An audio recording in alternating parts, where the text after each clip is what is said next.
That breaking news, actually some good news. More evacuations have been lifted in El Dorado County as better weather is buoying the hopes that crews can turn the tide against the Caldor fire. Good afternoon. I'm John Dabkovich, and thank you for joining us here at noon. Our news is also streaming live right now on CBSN Sacramento. Evacuation warnings have been lifted in these areas: Cement Hill, Farnham Ridge, Cosumnes, Mount Ockham, Mosquito, Carson, White Oak, and Coyoteville. The evacuation orders have been downgraded to warnings in Omo Ranch, Barney Ridge, and West Omo. Now here's what the evacuation mandatory evacuations are still in red there. The changes now focus on the western edge of the fire, where crews have been able to connect those containment lines. The fire, though, did grow by a few thousand acres overnight. It's now at more than 210,000 acres. Containment is up from 23% to 25%. And the White House has approved a presidential emergency declaration, which will now clear the way for more help to come in with the firefighting efforts. CAL FIRE says more than 600 homes, though, have been confirmed to have been destroyed by the fire.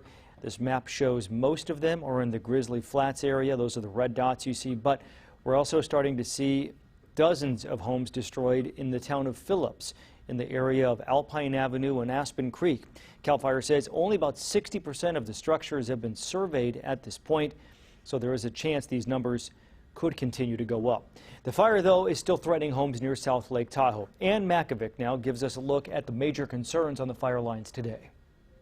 The weather was certainly helpful for firefighters overnight. Cooler temperatures, less wind, but the fire does continue to burn, as you can see here behind me. And this area of Christmas Valley is a good example of the firefighting strategy here. Firefighters allowing the fire to burn down this hillside, and then they're using Highway 89 as a natural fire break to keep the fire from the homes on the other side. The Caldor fire continues to move to the east. It is still threatening South Lake Tahoe. Firefighters are setting up a new base camp at Heavenly Ski Resort to protect the populated areas in the Tahoe Basin. In the morning CAL FIRE briefing, a fire behavior analyst talked about the real threat today: wind driven by the steep terrain, creating more spot fires, even in areas where the fire has already blown through. Those things have been cooking for the last 3 or 4 days, and now they're all dried out. It's only going to take one tree or one bush in there to get the whole island going.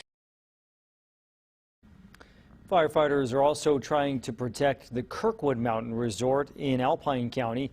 Crews there are trying to create a more defensible space around the resort, so they're using a machine called a masticator.